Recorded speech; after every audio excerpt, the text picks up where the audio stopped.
the increase across the board. I'd like to highlight the Black and Hispanic, sorry for the dark background here, but they're especially high compared to the white population. A quick look at SWOT analysis for SPP. One of the key strengths is the diverse board that they have. They're across the sports industry, they have many connections, and are involved in a lot of different entities.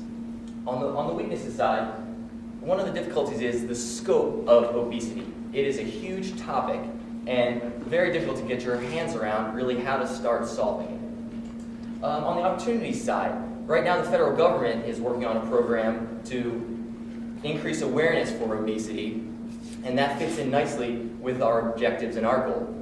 Also, technology is a strength because this is a great way to reach the child demographic because they're on Facebook and some of these other social medias, and so it's a great way for us to get into them.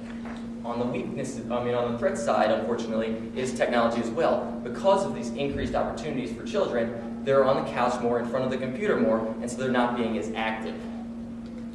Now I'd like to look at some of the comparable initiatives out there that we looked at. The Live Strong Foundation, Susan G. Komen, and Project Red. These were all started as grassroots campaigns. Eventually they took off. Now they raise huge foundation dollars, and the key is they become brands within our mindsets. And so sponsors seek them out because they want to be associated with them. Looking at some current fitness initiatives across the sports industry, some of these are Team Fit.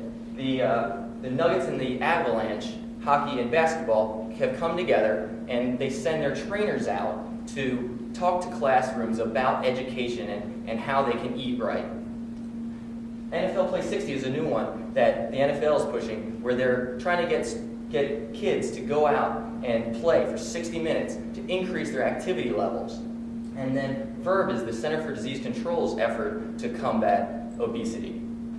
Now I'd like to turn it over to Morgan, who's going to introduce our program. Great, thanks, Grant. So basically we now understand that there are many different brands out there within the philanthropic environment, and we also understand that SPP has a lot of assets that it can use to its advantage. But we need to understand, why would these leagues that have created their own initiatives want to be a part of SPP?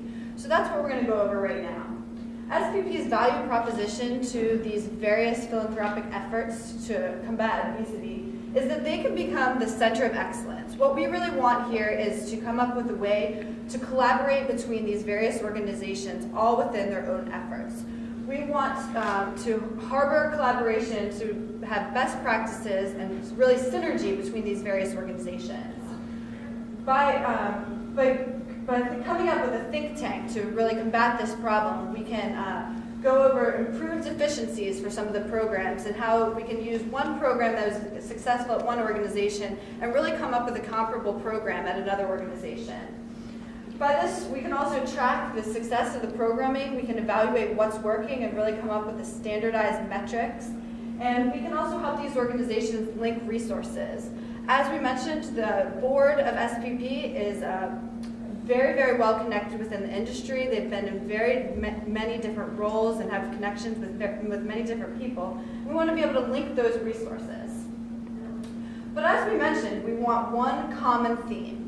We looked at some of the comparable philanthropic efforts such as Project Red and Live Strong, and they have a brand, one centralized theme. So that's what we want to do here, and that's what we think SPP can do for the obesity epidemic. So what we want to do is come up with, our theme is My Body Is. And what does that do? That looks at all the different organizations and partners that we currently have and really ties their missions together under this one central theme. Now, what does My Body Is? My Body is a way for us to use athletes to show a positive way for these youth to understand that their body is an asset to them. And they need to use their body, put the right nutrients into their body, and put a positive spin on this obesity issue. How would we go about doing that? Well, we looked at some of the Bay Area athletes to really represent this. And so here we have a few examples. Corey Maggette, My Body is My Machine. So as you can see here, he would be the featured athlete for this campaign, and he's saying, "My body is my machine." He's showing the importance of his body, how his body is an asset, and his body has gotten him to the point that he is. It says, to find out how to fuel my machine, visit mybodyis.com. It drives traffic back to the website and creates that one unified message of how important the body is. Now, Corinne Megatti really would resonate well with the African American community, and what we saw is that there are issues within obesity through many different demographics. So we don't want to create one spokesperson. We want to have a spokesperson that we can really cater to different demographics. So we have Danica Patrick, and Danica Patrick would say, "My body is my machine." And she says, to find out how to fuel my engine, go to My Body Is. It drives people that would really identify with Danica Patrick back to that website. Now, as you can see, this is a centralized theme, but using different athletes. This is very similar to PETA's campaign for I'd rather go naked than wear fur. They use different celebrities and really position it in different ways through different media channels to different audiences. We want to reach the Hispanic market. We might want to use Freddie Sanchez. My body is my foundation. He's showing the importance of how his body has created who he is. The My Body Is campaign is a way to harness the power of the athlete and recognize that the body is important. Rather than dwelling on the negatives of obesity, poor fitness, maybe the inability for access for exercise and good nutrition, we're coming up with a positive way. We want these kids to really want to be a part of this initiative and really want to be treating their bodies in the right way. It approaches a taboo issue and puts it in a positive light, and it provides a unifying theme, which is what we saw. We need one common theme, one brand, to really combat this issue. So while we have one unifying message, we know we have many different audiences. We first and foremost have youth, but we also have the parents and the educators who are influencers on these youth. And what you can see here is that we have different ways to build awareness within these various organizations or the various groups. And there'd be through TV spots, word of mouth, kids talking about the athletes that they identify with, National Play Day where the athletes could go out and engage with some of these, with the youth and really get them to interact in a physical fitness type of way or to teach them about nutrition. But also we definitely want an online strategy. Online media, we want a viral campaign through social media, potentially having a quiz where kids could go on Facebook and really take a quiz and find out which athlete they're most like, and then they can post that to their Facebook page and virally show links to different initiatives that some of these athletes are working on. We also want to use our partner websites here, whether it be the San Francisco Giants or whether it be EA Sports. We want to use our partner websites to co-brand those and show a broader reach.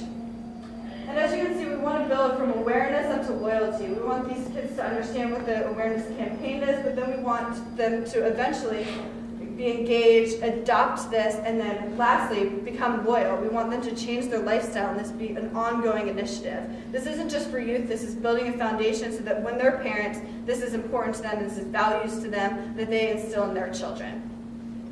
For the youth, we've used the athletes, new media, in-game promotions, different things that really resonate with the youth. But with parents, we want to use educational campaigns. We want to teach them about access to nutrition and the fact that, they're able to provide nutritious meals for their kids at an affordable price. And through the educators, we want to motivate them. We want to teach them new ways to really hone in on the nutrition concept in their educational programs. Now what you saw there is different ways to reach them, but really the youth campaign would have many different touch points. What I said with social media, it can translate from Facebook to Twitter. We want things that are viral on YouTube. We want the athletes to be able to go on and have a training video. This is what I do to train, and my body is my foundation. This is what you should be doing.